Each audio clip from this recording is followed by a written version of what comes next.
इस देश के प्रधानमंत्री नरेंद्र मोदी, इस देश के सबसे बड़े नेता मोदी और उत्तर प्रदेश के मुखिया योगी जी कहते हैं ये देश हमारे फरमान से चलेगा, ये उत्तर प्रदेश हमारे फरमान से चलेगा। मैंने देश की संसद में कहा था, भाजपाइयों कान खोल के सुन लो, ये मोदी और योगी से फरमान से नहीं, बाबा साहब के संविधान से चलेगा। संजय भैया जिंदाबाद, संजय भैया जिंदाबाद। क्या दिया है 11 साल में भारतीय जनता पार्टी ने इस देश को? नफरत दिया, झगड़े दिए, दंगे दिए, लड़ाई दी, मारकाट दी, समाजों को विभाजित किया, बांटने का काम किया। आजादी के 78 साल के बाद भी जब मैं खबर सुनता हूं कि सीआरपीएफ के जवान को बुलंदशहर में घोड़ी पर नहीं बैठने दिया गया, जब मैं सुनता हूं कि एक छोटी सी बच्ची के साथ बलात्कार होता है तो बलात्कारियों के पक्ष में सरकार खड़ी हो जाती है, जब मैं सुनता हूं कि गुजरात के अंदर एक दलित के बच्चे ने केन छोड़ी तो उसके हाथ का अंगूठा काट दिया गया, जब मैं सुनता हूं कि जाति के नाम पर 78 साल की आजादी के बाद भी गांव-गांव में जुल्म हो रहा है, तब मैं ये कहता हूं कि आम आदमी पार्टी की जरूरत है और संविधान के रक्षकों की जरूरत है, आप सबकी जरूरत है। नफरत की राजनीति से हिंदुस्तान आगे नहीं बढ़ पाएगा। नफरत की राजनीति से दुनिया का कोई मुल्क आगे नहीं जा पाया मेरे दोस्तों। अफगानिस्तान को देख लो बर्बाद हो गया, पाकिस्तान को देख लो बर्बाद हो गया, बांग्लादेश को देख लो बर्बाद हो गया। नफरत जहां फैलाओगे देश बर्बाद हो जाएगा। इसलिए इस नफरत को जमीन के अंदर गाड़ना है। हम सबको मिलके, हिंदू मुसलमान सिख ईसाई अगड़ा पिछड़ा दलित सवर्ण, हम मोहब्बत की बुनियाद पर हिंदुस्तान को बनाना चाहते हैं। वतन की जो हालत सुनाने लगेंगे तो पत्थर भी आंसू बहाने लगेंगे। अगर भीड़ में खो गई आदमियत तो उसे ढूंढने में जमाने लगेंगे। इंसानियत का, मानवता का कत्ल किया जा रहा है। आजादी के 78 साल के बाद भी इस देश के 82 करोड़ लोगों से कहा जाता है 5 किलो राशन पे अपनी जिंदगी बिता लो, 5 किलो राशन लेके खुश हो जाओ। बच्चों के लिए स्कूल नहीं तो क्या हुआ, अस्पताल नहीं तो क्या हुआ, इलाज के बिना आप मर रहे हो तो मरो, बेरोजगारी के कारण आप हत्या कर रहे हो तो करो, खाद की बोरी के लिए लाठियां खा रहे हो तो खाओ, गन्ने के दाम के लिए लाठियां पड़ रही है तो पड़े, गेहूं के दाम के लिए, धान के दाम में के लिए लाइनों में लग रहे हो, लाठियां खा रहे हो तो खाओ, लेकिन 5 किलो राशन लेके चुप रहो।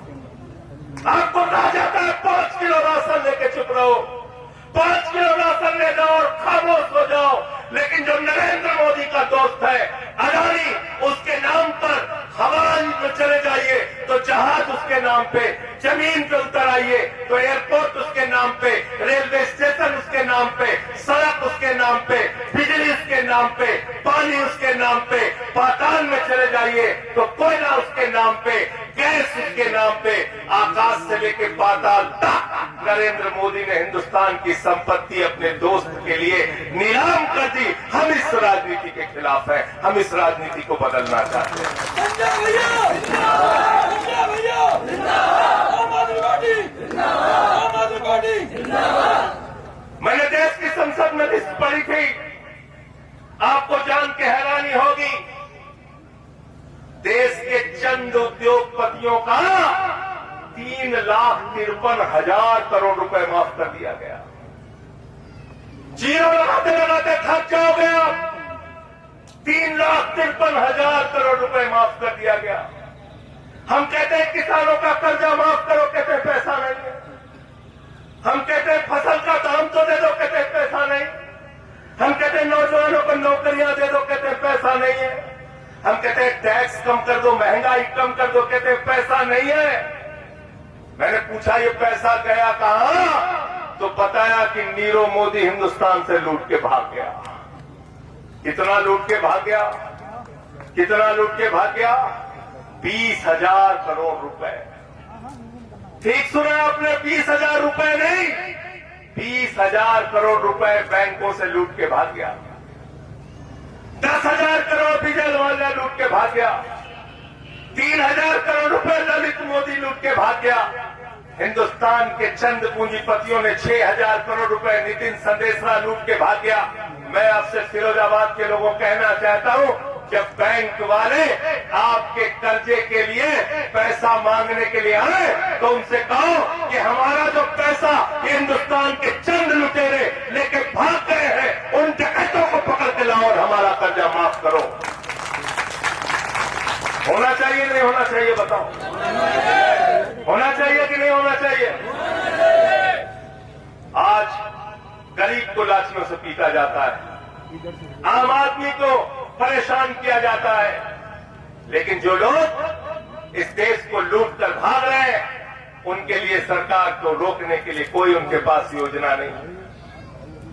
मेरा पासपोर्ट जब्त कर दिया, मुझे पकड़ के तिहाड़ जेल में डाल दिया, मेरी आवाज को रोकने की कोशिश की, लेकिन मैंने उनसे साफ साफ कहा, मैं आम आदमी पार्टी का सिपाही हूं, हम लड़ने में यकीन रखते हैं, जेल में डालो चाहे मुकदमे लिखो, हम तुम्हारे खिलाफ बोलना बंद नहीं करेंगे, लड़ाई जारी रहेगी। हमारे बीच में दिल्ली के विधायक और उत्तर प्रदेश के सह प्रभारी अनिल झा जी भी थोड़ा विलंब से पहुंच पाए कार्यक्रम में, थोड़ा इनको कहीं रास्ते की कंफ्यूजन हो गई थी। जोरदार तालियों से एक बार इनका स्वागत कीजिए। अनिल जी को बैठाइए। तो साथियों और दोस्तों, उत्तर प्रदेश के लिए एक सपना अपने मन में पालना पड़ेगा और इस सपने को पूरा करने के लिए गांव-गांव में संगठन बनाना पड़ेगा। गांव-गांव में एक मजबूत संगठन की स्थापना आपको करनी पड़ेगी मेरे दोस्तों। और ये संगठन तब बनेगा जब आप मेहनत करोगे, एक एक कार्यकर्ता गांव-गांव में जाएगा। ठीक कहा दिलीप पांडे जी ने, अभी मार्च के महीने से हम लोगों ने उत्तर प्रदेश में थोड़ी सक्रियता बढ़ाई, संघर्ष का कार्यक्रम करते हैं, सेवा का कार्यक्रम करते हैं। अब गांव-गांव में जाके संगठन निर्माण का कार्यक्रम करेंगे और पहला लक्ष्य 26 का जिला पंचायत का चुनाव, वहां पर अपना झंडा गाड़ने का काम आम आदमी पार्टी करे। संजय भैया संघर्ष करो, संजय भैया संघर्ष करो, आम आदमी पार्टी जिंदाबाद। और इनके नकली नारों के चक्कर में मत पड़ना। प्रधानमंत्री जी जुमला बोलने में बहुत तेज है कि नहीं बताओ? है कि नहीं? गूगल पे अगर सर्च मारोगे दुनिया में सबसे ज्यादा झूठ बोलने वाला प्रधानमंत्री कौन है, तो नंबर 1 पे नरेंद्र मोदी का नाम आएगा। इतने कॉन्फिडेंस से झूठ बोलते हैं, उतने कॉन्फिडेंस से आप सच नहीं बोल सकते। अभी पहलगाम की घटना हुई, 200 किलोमीटर तक हिंदुस्तान की सीमा में पाकिस्तान के आतंकवादी घुस आए। उन्होंने हमारे बहनों के माथे के सिंदूर उतार दिए। इस देश के लोगों ने कहा बदला लो मोदी जी। जिन लोगों ने हमारे बहनों के माथे के सिंदूर उजाड़े उनको घुस के मारो, पीओके पे कब्जा करो। बलूचिस्तान जहां पर असंतोष है उसको पाकिस्तान के नक्शे से मिटा दो। सभी दलों की बैठक बुलाई गई, मैं भी उस बैठक में गया था। मुझसे पूछा क्या चाहते हैं, हमने कहा सब लोग आपके साथ हैं, घर में घुस के मारिए जैसे हमारी बहनों के माथे के सिंदूर उजाड़े गए। उन 4 आतंकवादियों को मौत के घाट उतारने का काम कीजिए, उन खूंखार आतंकवादियों को। मैं नमन करना चाहता हूं भारतीय सेना को। उन्होंने बहादुरी और पराक्रम के साथ 9 आतंकी ठिकानों को मिटा के नाश कर दिया। 21 एक आतंकी ठिकानों का जिक्र किया कि 21 आतंकी ठिकाने हैं। हमारी सेना बहादुरी से लड़ रही थी। पीओके पे कब्जा करने का सबसे बड़ा अवसर था। पाकिस्तान ने जो हमारी जमीन हथिया कर रखी है, उसके लिए 1994 में देश की संसद ने सर्वसम्मति से प्रस्ताव पारित किया था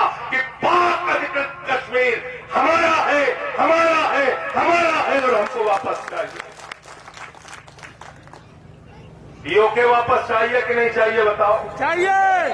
मैं नारा लगाऊंगा, पीओके वापस लो, वापस लो, पीओके वापस लो, वापस लो, वापस लो।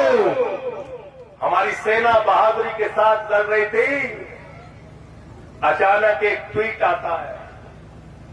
मेरे भाइयों, वो ट्वीट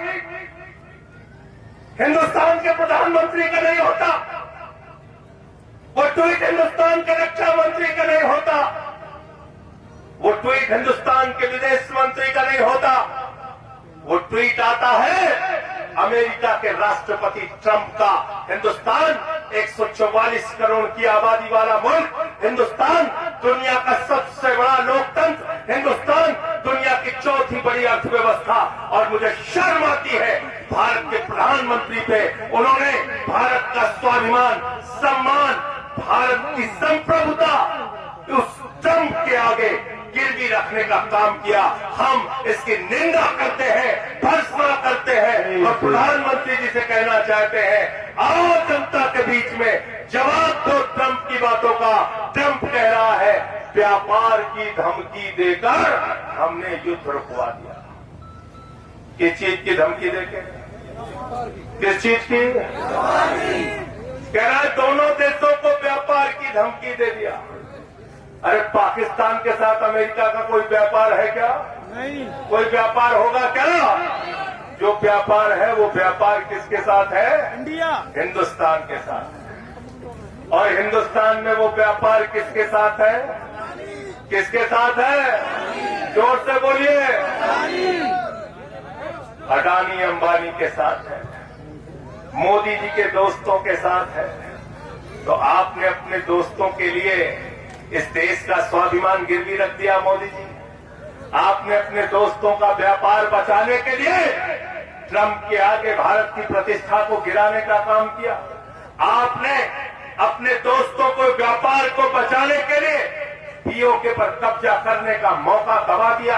आपने अपने दोस्तों का व्यापार बचाने के लिए बलूचिस्तान, जिसको पाकिस्तान के नक्शे से बांग्लादेश की तरह मिटाया जा सकता था, उसको आपने मौका गवा दिया। ये देश आपको कभी माफ नहीं करेगा नरेंद्र मोदी जी, और चुनाव में सूद समेत आपसे इसका हिसाब लिया जाएगा। ऑपरेशन सिंदूर, ऑपरेशन सिंदूर में सेना की बहादुरी को हम नमन करते हैं, लेकिन प्रधानमंत्री आते हैं सऊदी अरबिया का टूर छोड़ के। दूसरे दिन सर्वदलीय बैठक थी, सर्वदलीय बैठक से प्रधानमंत्री गायब हो जाते हैं। हमने पूछा प्रधानमंत्री कहाँ है? बोले नीतीश कुमार के साथ खिल खिल खिल खिल हंस रहे हैं और बिहार में चुनाव की रैली संबोधित कर रहे हैं। इतनी संवेदनहीनता प्रधानमंत्री की। फिर दूसरी बार सर्वदलीय बैठक हुई, हमने पूछा प्रधानमंत्री कहाँ है? बोले केरल के दौरे पे गए हैं, आंध्र प्रदेश के दौरे पे गए हैं। तीसरी बार से शुरू हो गया टीवी पे प्रचार, राजस्थान पहुंच गए, आंध्र प्रदेश पहुंच गए, गुजरात पहुंच गए, बिहार फिर से रैली करने पहुंच गए। मैंने कहा, एक टीवी चैनल वाले दिखा रहे थे दिन में 4 बार कपड़ा बदले। मैंने कहा 4 बार जो कपड़ा बदलने की फुर्सत आपके पास है, तो कम से कम 40 मिनट का समय उन बहनों से मिलने के लिए निकाल लेते जिनके माथे के सिंदूर उजाले गए। प्रधानमंत्री को उनसे मिलने की फुर्सत नहीं। और भाषण क्या दे रहे हैं? अब तक हम लोग सुनते थे हमारी नसों में गर्म खून बह रहा है, हमको गुस्सा आता है पाकिस्तान के ऊपर, हमारा खून खौल जाता है। प्रधानमंत्री कह रहे हैं हमारी नसों में गर्म सिंदूर बह रहा है। अब भाजपाइयों से पूछो पाकिस्तान के ऊपर तुम्हारा खून खौल रहा है? कहने हमारा सिंदूर खौल रहा है। सिंदूर बह रहा है उनकी नसों में, नसों में सिंदूर बह रहा है। मैंने कहा प्रधानमंत्री जी आपके नसों में सिंदूर नहीं बह रहा है, आपके नसों में नौटंकी बह रही है। नौटंकी, जब भी कैमरा देखते हो नौटंकी करना शुरू कर देते हो। Light camera action. एक फिल्म बनी थी सौदागर, जिसमें दिलीप कुमार थे, राजकुमार थे। एक नई फिल्म रिलीज की है नरेंद्र मोदी ने, सिंदूर का सौदागर। इस सिंदूर के सौदागर से होशियार रहना, इन लोगों से सावधान रहना। आप कह रहे हैं घर घर सिंदूर बांटे, क्या कह रहे हैं? घर घर सिंदूर बांटेंगे। अरे हमारी माताएं बहनें यहाँ पे बैठी हैं, ये अपने पति के नाम का सिंदूर अपनी मांगों में भरती हैं। ये अपने पति के नाम का सिंदूर अपने माथे पे लगाती है, अपने पति की लंबी उम्र की कामना के लिए ये सिंदूर भरती है, उनके गौरव, उनके सम्मान के लिए। अरे एक महिला के माथे का सिंदूर उसके पति का स्वाभिमान है, सम्मान है, गौरव है। 2 चुटकी सिंदूर की कीमत तुम क्या जानो नरेंद्र मोदी जी, तुम्हें नहीं पता। और गलती से भेज मत देना अपने कार्यकर्ताओं को सिंदूर लेके, वरना इतनी झाड़ू पड़ेगी, इतनी झाड़ू पड़ेगी, इतनी झाड़ू पड़ेगी कि बचना मुश्किल हो जाएगा, बचना मुश्किल हो जाएगा। तुम घर घर सिंदूर बांटोगे, कौन बांटेगा सिंदूर? कौन बांटेगा? जिनकी तस्वीरें देख के हमें शर्म आती है, जिनकी अश्लील हरकतें देख के हमें शर्म आती है, वो सिंदूर बांटेंगे, वो माताओं बहनों के पास जाएंगे। इनसे सावधान रहना। ये भारतीय जनता पार्टी के लोग वो लोग हैं। कल एक बीजेपी के प्रवक्ता ने एक कांग्रेस के प्रवक्ता को राष्ट्रीय टीवी चैनल पे उनकी मरी हुई मां के लिए जिस शब्द का प्रयोग किया, मेरे भाइयों, मैं इस कार्यक्रम में उस शब्द का प्रयोग नहीं कर सकता। मैं इस कार्यक्रम में उस शब्द का प्रयोग नहीं कर सकता। ऐसी गंदी मानसिकता के लोग हैं लोग। इसलिए हिंदुस्तान से अगर नफरत मिटाना है, हिंदुस्तान से अगर इस गंदी राजनीति को मिटाना है, हिंदुस्तान से अगर इस बंटवारे की राजनीति को मिटाना है, हिंदुस्तान से अगर इस भारतीय झगड़ा पार्टी की राजनीति को खत्म करना है, तो आओ हम सब मिलके अपने बच्चों के शिक्षा के लिए, स्वास्थ्य के लिए, बिजली के लिए, पानी के लिए, सिंचाई के लिए, उत्तर प्रदेश की किसानी के लिए संघर्ष करें और उत्तर प्रदेश से भारतीय झगड़ा पार्टी का सफाया करें। आम आदमी पार्टी जिंदाबाद, संजय सिंह जिंदाबाद। 11 साल के बाद बीजेपी आई है। हमारे 3 विधायक यहाँ पे बैठे हैं, विशेष रवि जी हैं, सुरेंद्र चौधरी जी हैं, अनिल झा जी हैं, भाई दिलीप पांडे जी हैं, यूनुस जी हैं। इनसे पूछिए क्या हालत कर दी।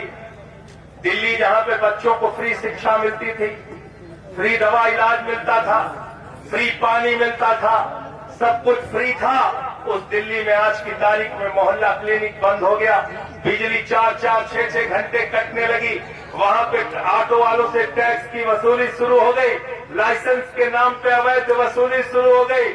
और दिल्ली में कहा था 2,500 रुपए महिलाओं को देंगे, उसका कोई अता पता आज तक है नहीं। 100 दिन के अंदर दिल्ली की जनता कह रही है हमें तो आम आदमी पार्टी चाहिए, हमें तो केजरीवाल चाहिए, हमें तो झाड़ू वाले चाहिए। भैया इन लोगों से हम